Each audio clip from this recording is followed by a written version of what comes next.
space.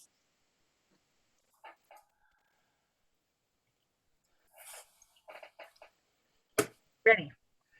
Right. All right. So good morning. I hope my audio is doing all right. Can everyone hear me okay? Yeah. So far, so good. Okay, great. I'm just gonna play a little bit and let me know if I need to change anything.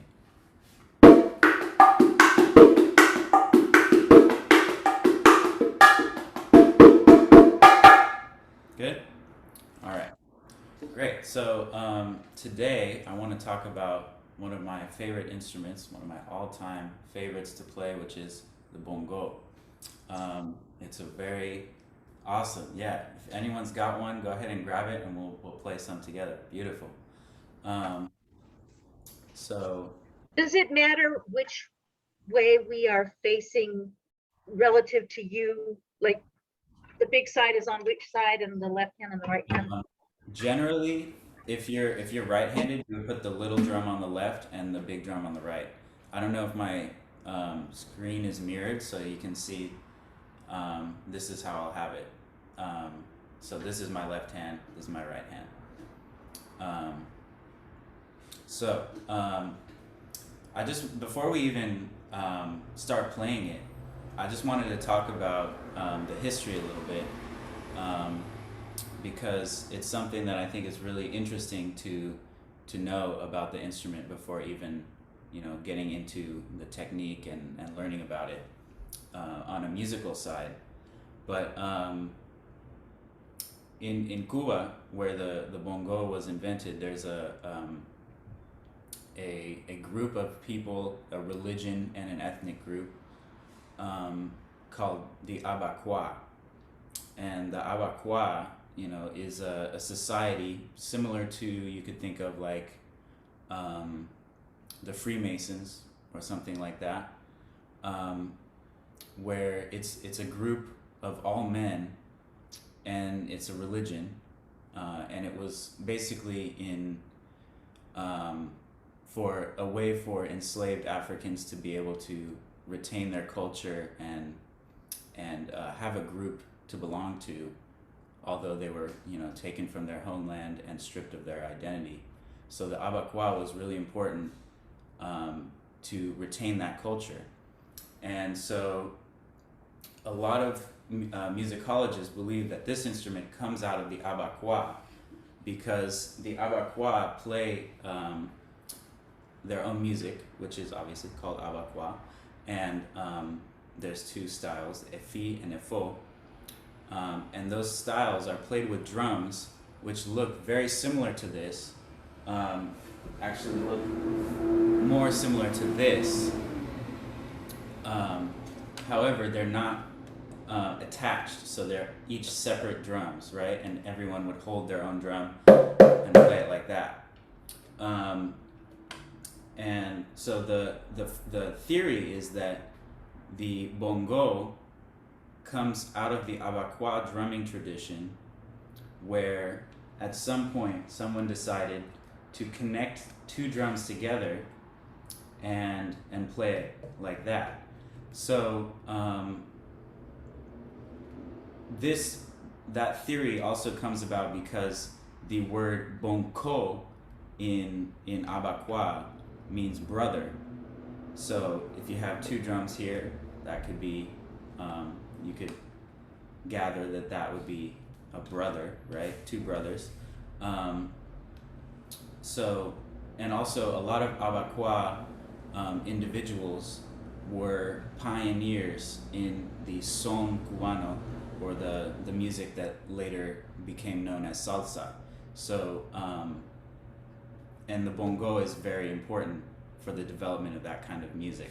So that's just a little background of how we got to where this instrument, and then a modern one like this, came to be. Also, in Cuba today, there's still a very strong tradition of playing older style bongo. They call it Bongo De Monte, or the mountain bongo, in the country music of Cuba, which is, like I mentioned a couple classes ago, changui. and changui is also an ancestor of modern salsa music. So the Bongo De Monte is played very differently, and it's also tuned differently. This one is very small. Normally you would have it, you know, huge, but you can hear the tuning is pretty low. On a modern bongo, we have really high-pitched tuning. But in changui, they play with just a bongo and maracas. Basically, that's the whole percussion section. So you can imagine that having that low-pitched drum, you know, it really fills out the sound a lot. So that's just like a little background. I like to give background on this instrument specifically because it comes from Cuba. It was invented in Cuba, and it's a really important instrument in the development of Cuban music over time, specifically in what we now know as salsa, which came, you know, from the development of son and changui. So let's talk a minute now about tuning it and holding it. So I have this bongo tuned pretty high, and that's a personal preference, as well as it is the most common way people tune in a modern salsa or timba, Latin jazz, any kind of modern music that comes out of the Afro-Cuban diaspora of music is usually played with pretty high tuning on the bongo. So I'll give a quick demo of where my tuning is at.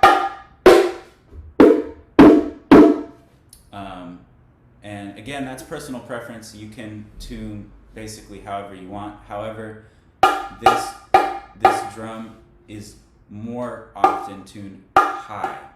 So the small drum, which is called the Macho, or the man, the father, is usually tuned high so that you can get what we call a martillo. So the martillo, which in Spanish means hammer, is that kind of beat.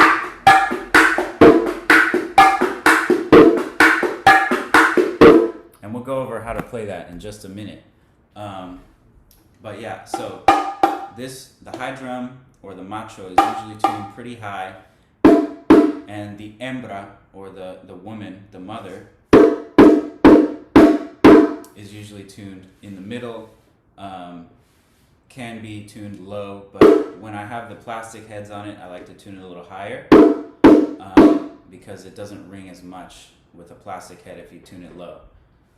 If I had some real skins like this, you know, it sounds good if you have it tuned low. You get some good sounds out of it that way. But for the modern style, and I'm going to teach it on this drum, we can have it up pretty high. So let's talk about how to get some of the basic tones that are going to be used in our martillo rhythm. So we have a slightly different technique from the conga, because you're not going to use as much of your whole hand. It's pretty much just like fingertips, and then occasionally you're going to do a slap with your whole hand. But when you're playing a rhythm, usually this is the technique. So either some people play with just one finger, like that, and some people play with all of their fingertips. I usually go with all of my fingertips, like that. So we have an open tone. It's just going to be on the rim, basically, with your fingertips.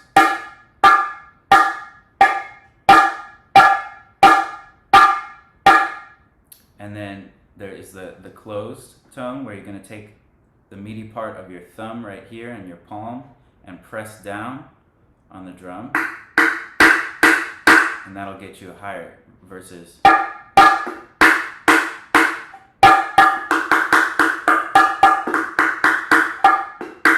So it's good to practice just by itself these two tones, because these are some of the most important tones in our first rhythm.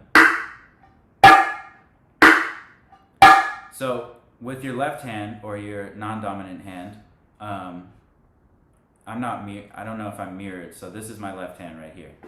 Am I actually hitting the rim? Basically, what I'm doing is hitting just inside the rim, right on the border of the skin right here. So I'm focusing my fingertips right inside.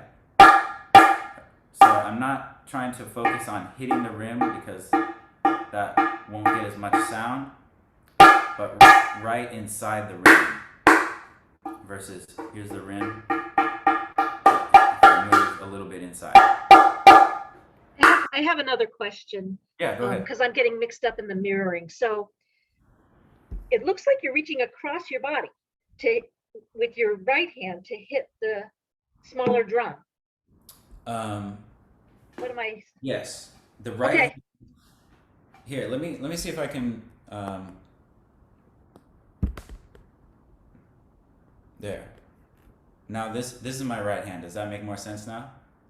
No, you're still the same. It's still the same. That way. I think that only mirrors it for you. It doesn't change it for us. This is. It's okay. I'll get there. I just want to. So yeah, my right hand is going across to play the high drum, and in order to play the low drum, my left hand will have to go across. So Great, thank you. Left hand, all right. So yeah, so the there's this tone, the closed tone, and we have the open tone, and then there is something where you take this hand, your left hand, and you get an open tone by also using this part of your leg and basically resting your hand on your leg when you do that tone.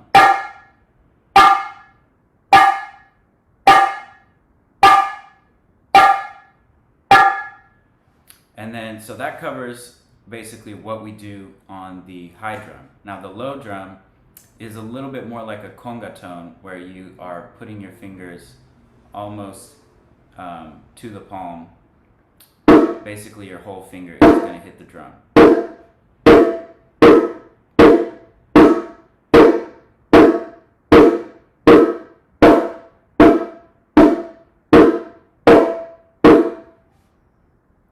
So you can either let your hand bounce off and get that open tone, or you can leave it on the drum.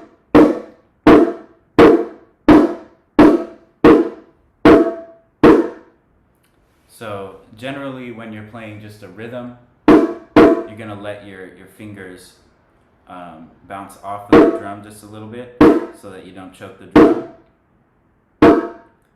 So it sounds like this.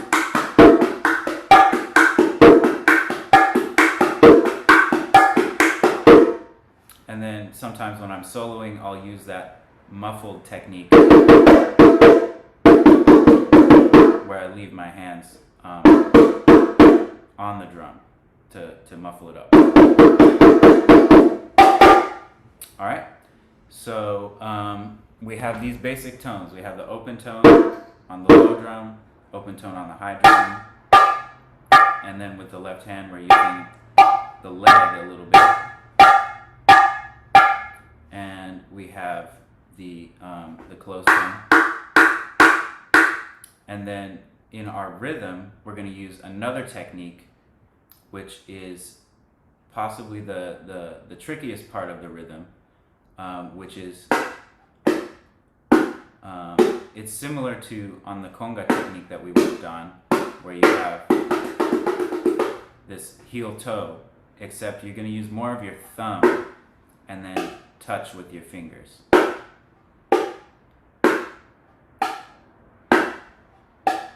And you want this to make sound, although it's basically supporting the rhythm.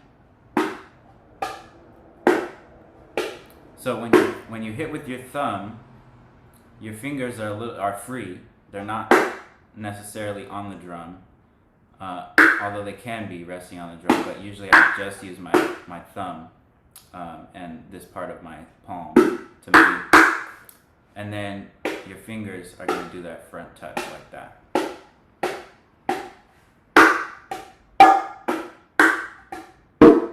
So that is starting to get the basic martillo rhythm. So this right here is really important. Now when I do the thumb, it's putting pressure on the drum so that I can change the pitch. So I don't want these two tones to sound the same. I want to have a differentiation.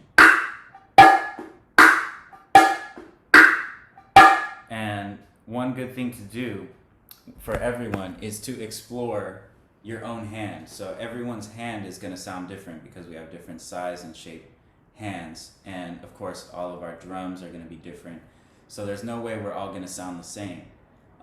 So one thing you have to do when you're studying hand percussion is to experiment a lot.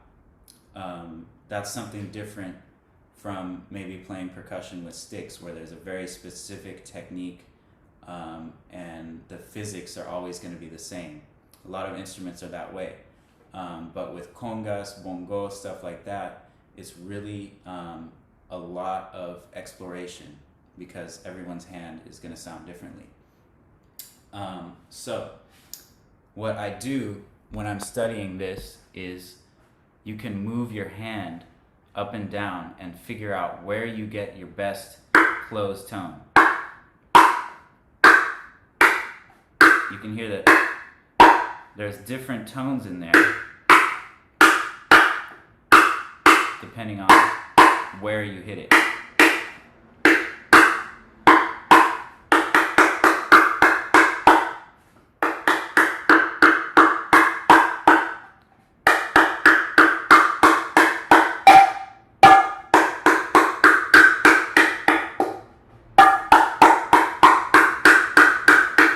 So depending on how much pressure I put and where my thumb is, I'll get a different sound.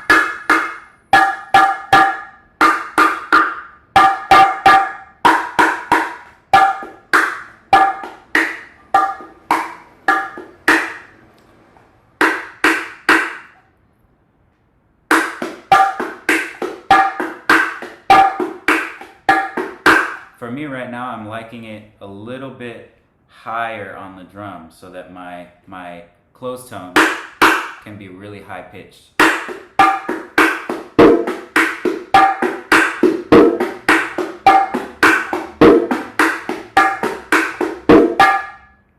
So those are the basic techniques for the bongo. It's a very delicate touch kind of instrument.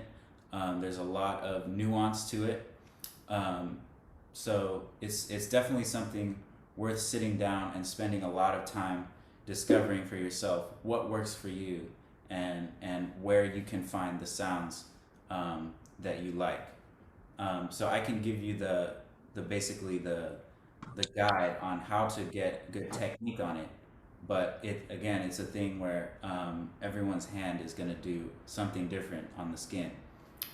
So that kind of exploration is really fun and important for this process. So let me just time check real quick. All right, so let's get into breaking down the martillo rhythm. So martillo again in Spanish means hammer, and this rhythm, you can hear that it really has that kind of hammer-like quality to it.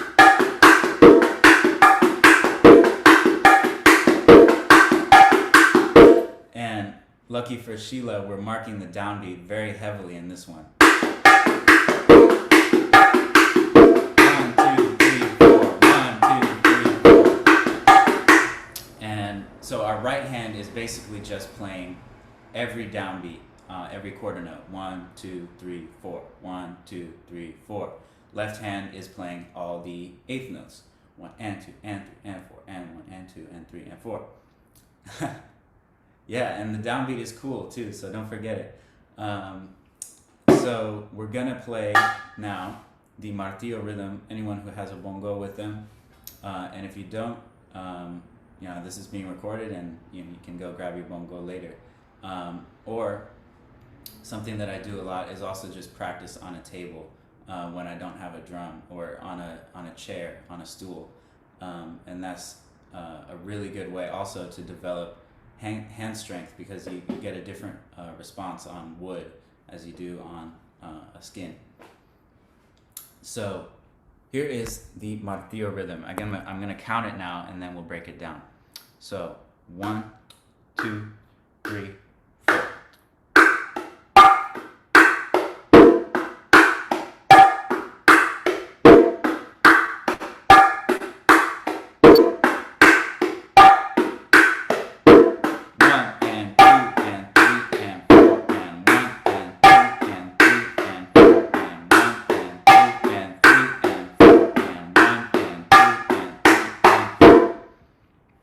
So my right hand is just playing 1, 2, 3, 4. So 1, 2, and 3 are on the Macho, and 4 is on the Hembra. So again, this is just a fingertip touch. It's pretty light. And then we have an open tone down here.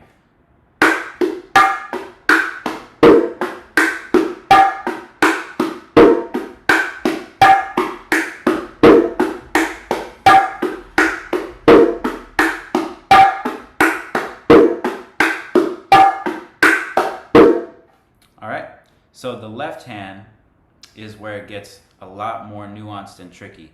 So we have this motion here combined with pressure with the left hand when we do that thumb. So the first beat, you have to have the thumb down for 1. The end of 1 is going to be a front touch. So we have 1 and 2. 2 is going to be open. So 1 and 2. 1 and 2.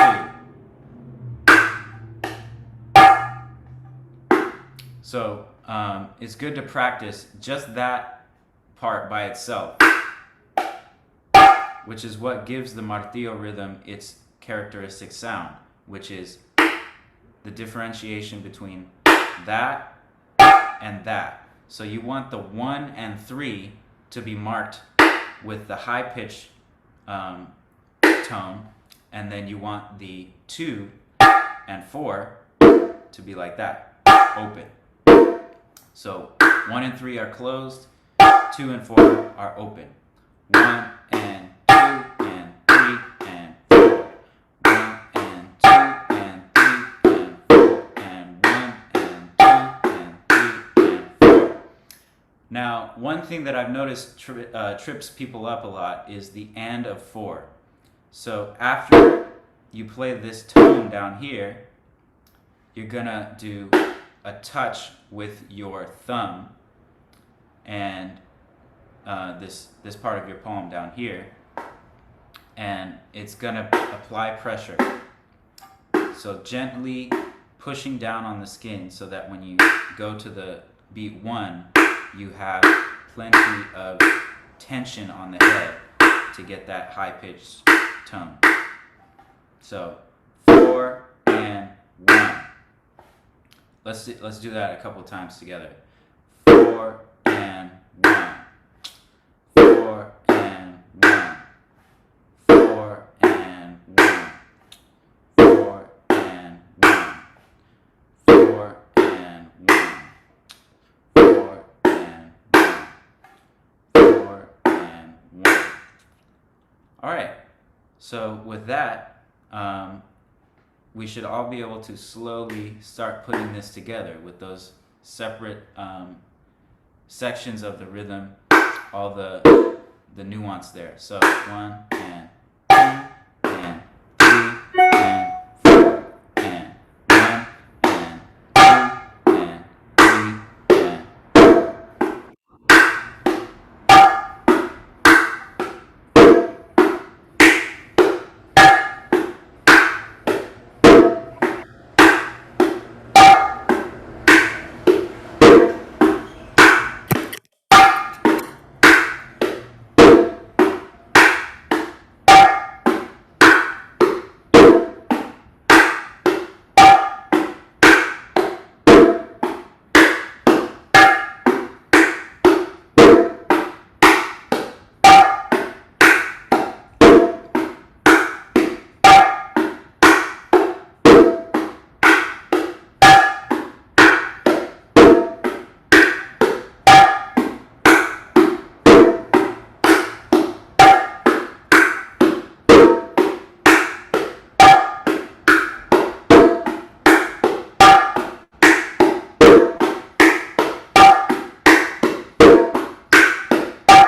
how's everyone doing with that? Good? Awesome. I'd love to hear a couple of people play that for me if anyone is feeling brave to unmute and play that martillo rhythm.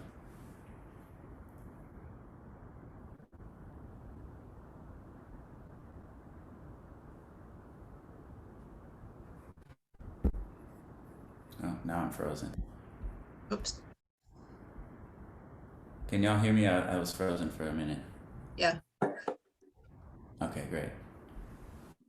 we'll give it a try. Yeah, go for it. If I could.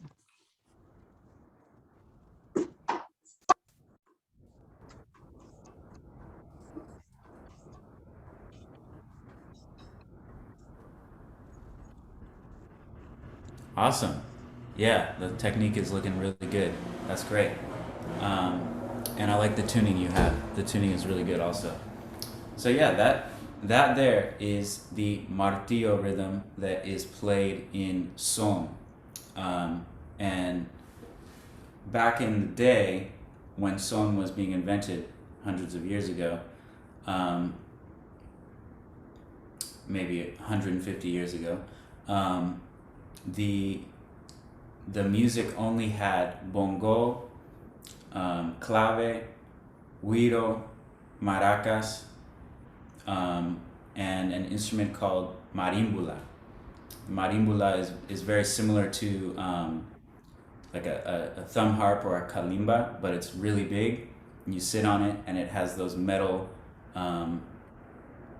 strips that you pluck with your thumb or with your fingers, and that was the bass.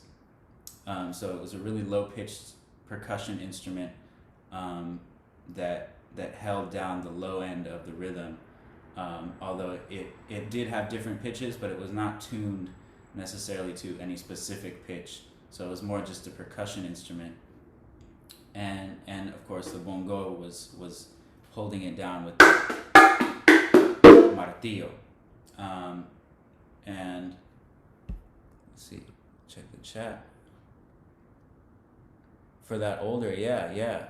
The older music, I can post a couple links in the chat to some things to listen to. Yeah, for sure. So that style originally only had the bongo as the hand percussion kind of instrument. The conga was added later. Originally, the conga was actually banned from being used in that kind of music in Cuban popular dance music, which is what that was at the time, for racist reasons, because the conga comes from Africa and the bongo was invented in Cuba, so it was seen as more acceptable to play in hotels and ballrooms and stuff like that. So in, I want to say it was the 1930s or 40s, a group called Arsenio Rodriguez y su conjunto, and he was a pioneer of son music, conjunto music in Cuba. And basically his format of the group changed the path of son and salsa, what we now know as salsa, which is the rhythm of son. So he was the first one to introduce a conga drum into the group. And then, so we have a conga playing the tumbao rhythm that we learned yesterday. So we have the conga playing this one drum tumbao.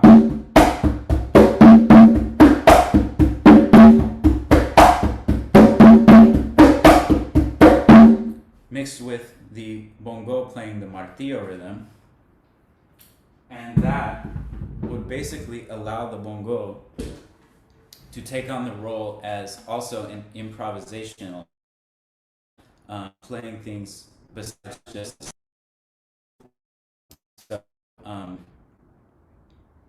with the bongo. There is also a lot of improvisation in the rhythm around playing flourishes with the melody.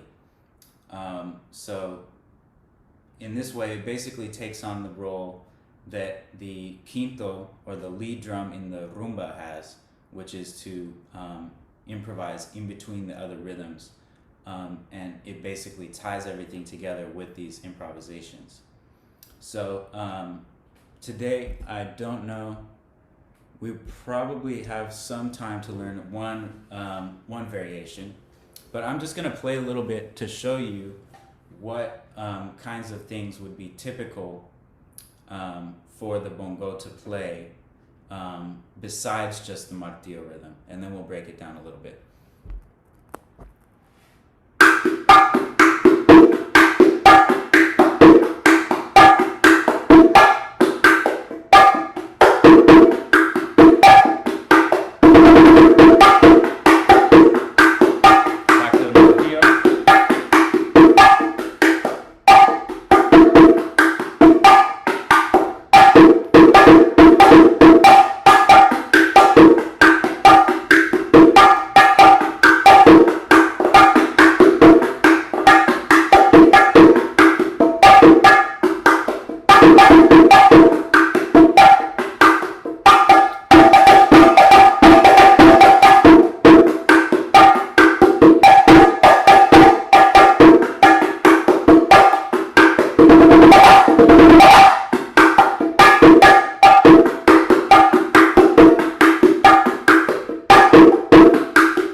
So it's just little, thank you. It's just little improvisational things that link up with this tumbao rhythm. So they'll add little things in between what the conga is doing. So I'm gonna break down one of the most essential variations for the bongo, and this is a little more advanced, but it's great language because all of these instruments have their own dialect and way of speaking, which is, you know, something like if you're learning a language, you learn certain phrases that people will say in that language. So there's some phrases that we have on the bongo that will give you the sound of that dialect and that way of speaking. So this one that I played, let's just do that much right now. So instead of playing the and of 4 as preparation to go back to your standard martillo, we're gonna play it as an open tone up here. And again, your palm rests on your leg when you do that tone. So that gives you a little more of a whip motion with your fingers. So 1 and 2 and 3 and 4 and 1 and 2 and 3 and 4 and.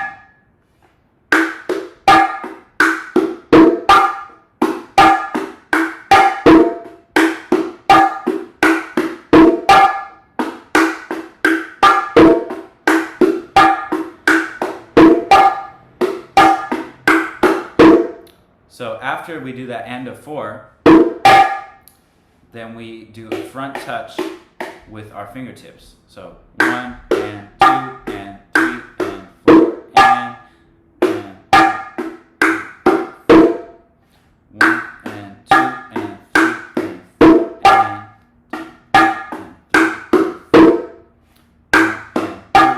4 and 1 and 2. So the 1 on this one is going to be felt. we're gonna feel the 1 and play the and. So 1 and 2 and 1 and 2. So 1 is silent, but the and of 1, we're gonna have that front touch. 1 and 2 and 3 and 4 and 1 and 2. So again, the 2 is still going to be an open tone.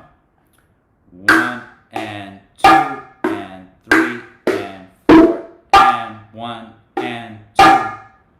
Then again, we're going to press down and 3 and 4. So the end of 3 is going to be another one of these open tones. So 1 and 2 and 3 and 4 and 1 and 2 and 3 and 4. And that's a good way to close a phrase.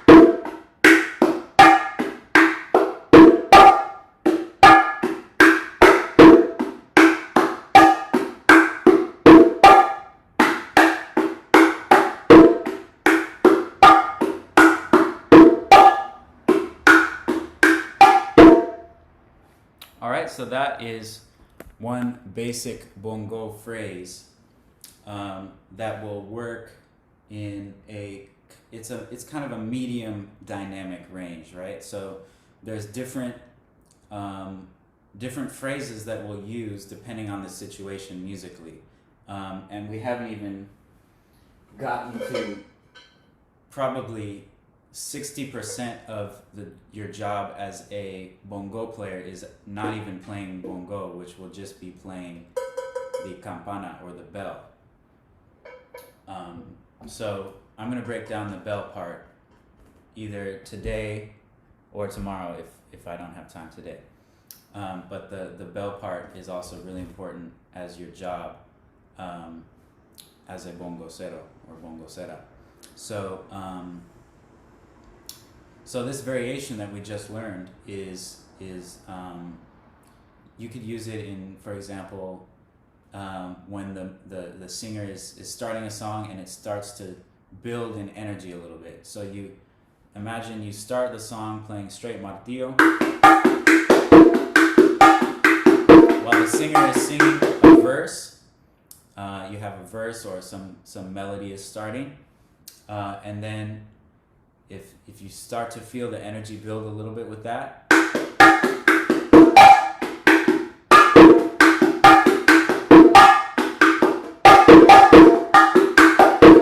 back to martillo,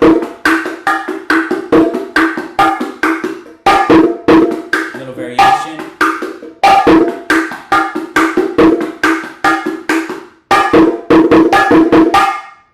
So these little fills that you do on the bongo, I think of it one way that my teacher explained it to me is you imagine your ride or your rhythm that you're staying on, in this case it's the martillo, as a dock. So that's your dock, and you're going to get on your boat and you can go out and have some fun in the water, do a little improvisation. But you always want to come back to the dock, which is your martillo, or whatever ride you're playing at the time. And I call it a ride because I think the word pattern it sounds a little bit robotic. So instead of the word pattern, I use ride because it's the rhythm that you're riding on. That's just one way that I've heard it said a lot, and it made sense to me. So yeah, this ride, in this case, martillo, you can also use a variation as a ride in some cases. Let's say you have a little bit higher energy happening, and you might have a timbalero. You might have someone playing timbales, and they might go to a bell. If you hear that happen, instead of them playing something really quiet and they start to get louder, and the band is building up volume and energy, you can use a ride like that.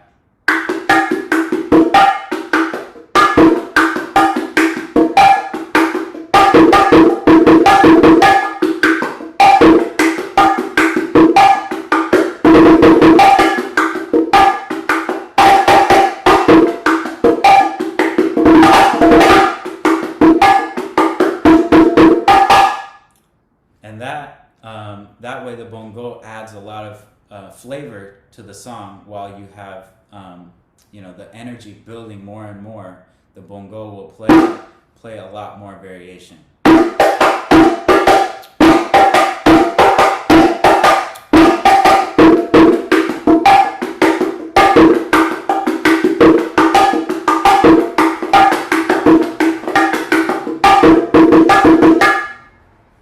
Right, so the bongo is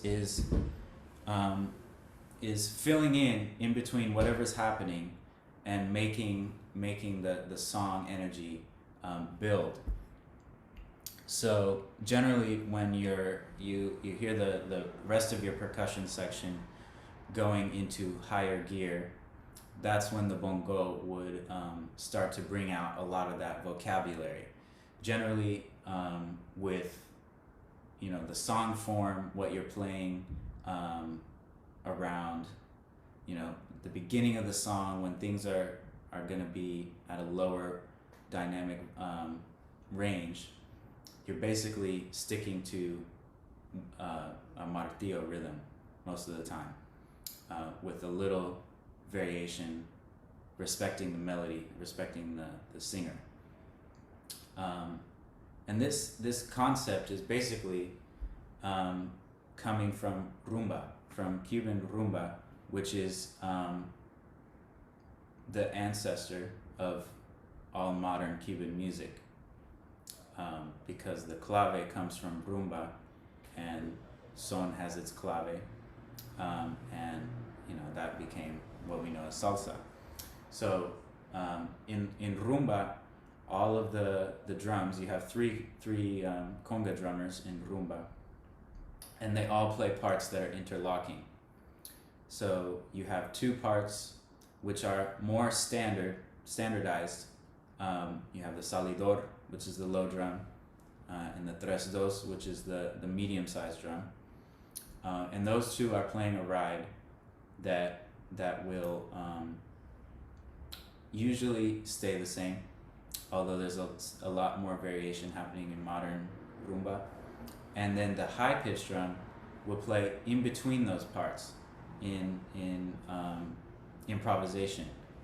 However, everything is done in a way that doesn't step on the other drums. So when you have you have two conga drummers playing two different parts and someone else soloing on top of it, of course you might expect it to sound a little chaotic, but the way the lead drummer will play is pretty much wherever someone else is not playing is where they'll be. And that's the general concept of rumba, is making melodies with drummers. So these, you'll have the different tunings of the drums will make a melody without stepping on each other. So basically thinking linearly instead of right on top of each other. So we got 10 minutes left, and I covered martillo. So I think that's just enough time to get started on the campana. So if anyone's got a cowbell with them, now's your chance. Hey, Simon. Hey, what's up? I'm just looking for my bell. So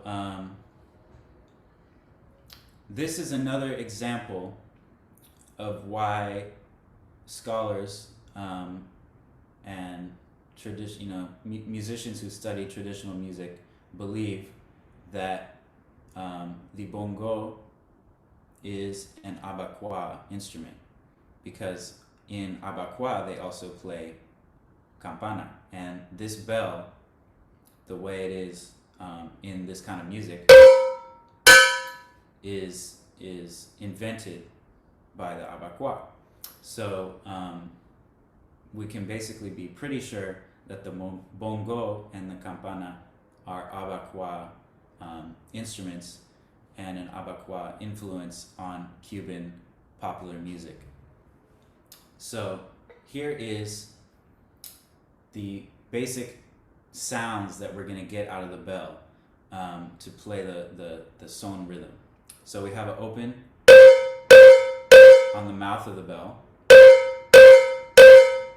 and then you have the side stick on the bell here.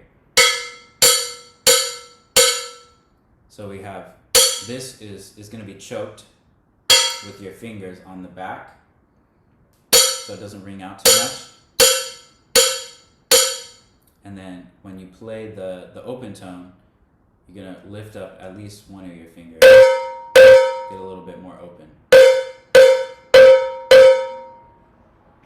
So this rhythm is in clave, and it matches with the 2 side of the clave to make the 2-bar cycle. So if we're thinking of it in 8th notes, it would sound like this.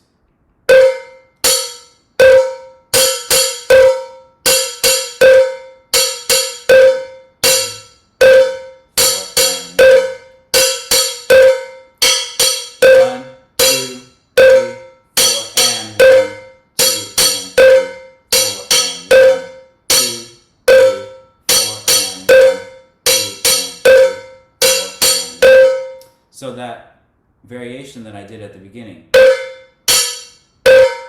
instead of playing, right, that comes on the 2 side of clave, and that will line up. So I'll sing the clave so you can hear how that lines up. Ba, ba, ba, ba, ba, ba, ba, ba,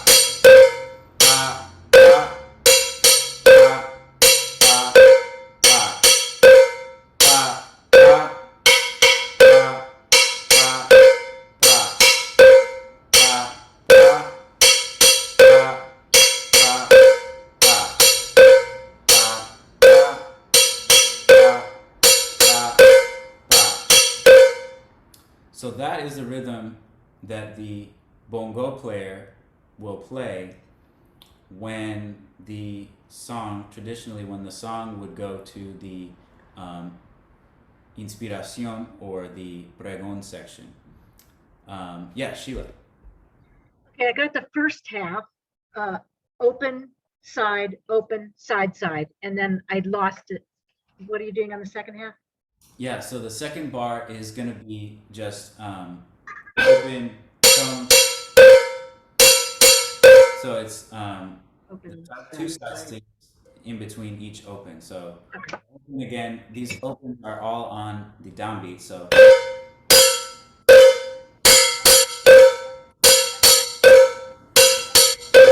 2, 3, 4,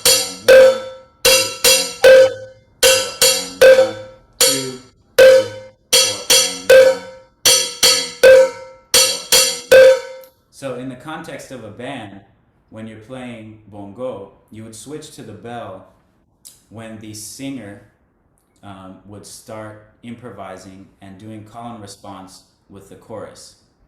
So up until the point where that happens, you'd be playing bongo and they will be singing some kind of verse. And if people are soloing on low volume instruments like guitar, tres, piano, bass, in that case you would play the drum. And then you would switch to the bell when the chorus comes in. So you have a group of people singing call and response with a lead singer. So the lead singer will improvise something, the chorus will respond with a agreed chorus of some kind. So let me just play an example of what that might sound like. So if you're playing a song, I'm going to take Warare, which is Warare is a changui, but I'm gonna play it as if it were a song. So you have like Pastorita tiene Warare. Conmigo. Yo no sé por qué será. Pastorita tiene Warare.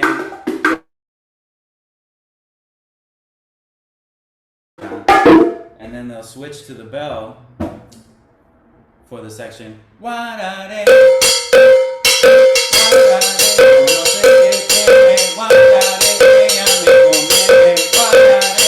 So the verse is low volume, and then you bring it up for the chorus, call and response section.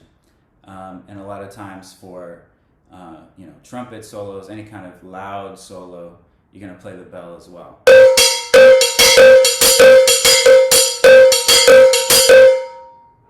So that is really the part that is the glue of the band, especially for songs like that, because the melody, everything is pretty much playing off beats. And this part, you have one of the only instrument that is playing on the downbeat. So again, the bongo is basically gluing it all together with these very strong accented downbeats. On the bell, you have the open tone.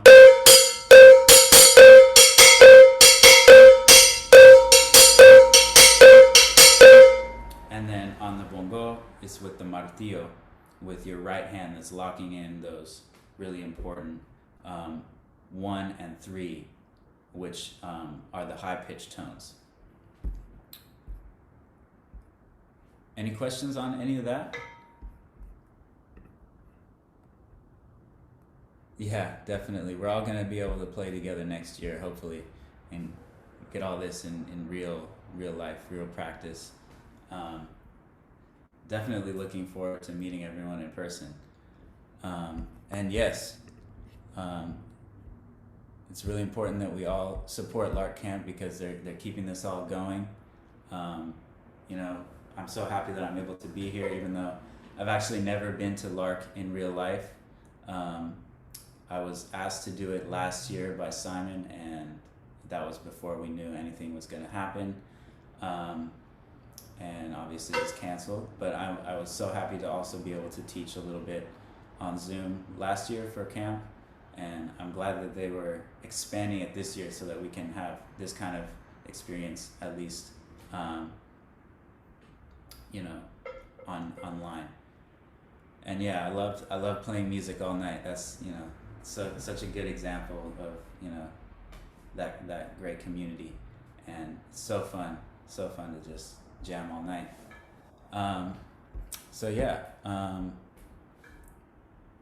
Francine. I'm also looking forward to bringing percussion back. Kim Atkinson held it down for a long time, and then we had this gap. So as a percussionist, I'm just excited not only for the Latin band, but just for jams, to have percussion oriented jams would be a real treat as well. So Yeah. I'm looking forward to that potential happening. So will you put in those links for the music either on this chat, or how will you do that I asked about, the older, less instruments at a time stuff? Totally. I can find something right now and put that in the chat. Thank you. Mm-hmm.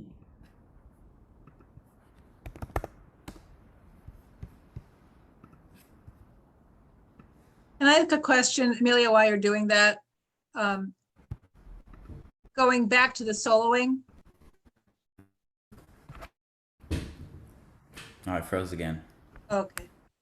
Can you hear me? Yeah. Okay, I'm back. Can I ask you a quick question while you're entering that information? Absolutely. It was about soloing. I'm thinking about the slower Cuban music. Uh-huh.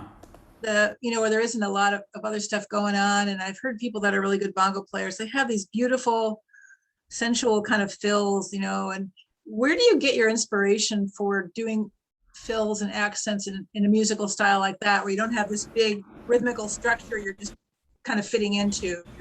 Is it the melody So that inspires you? Or-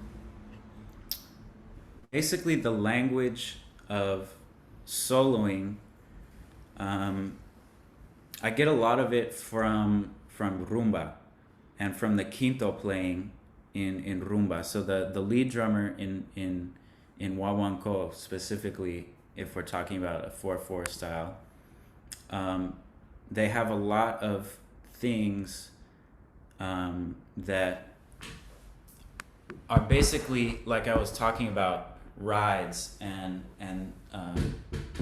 ways to anchor yourself while also going off on your own inspiration. So stuff like 1, 2, 3, 4, 1. You know, little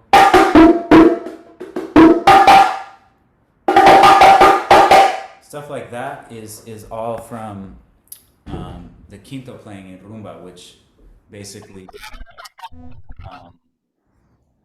is, you know, people like Tito Puente would take from the quinto playing in rumba.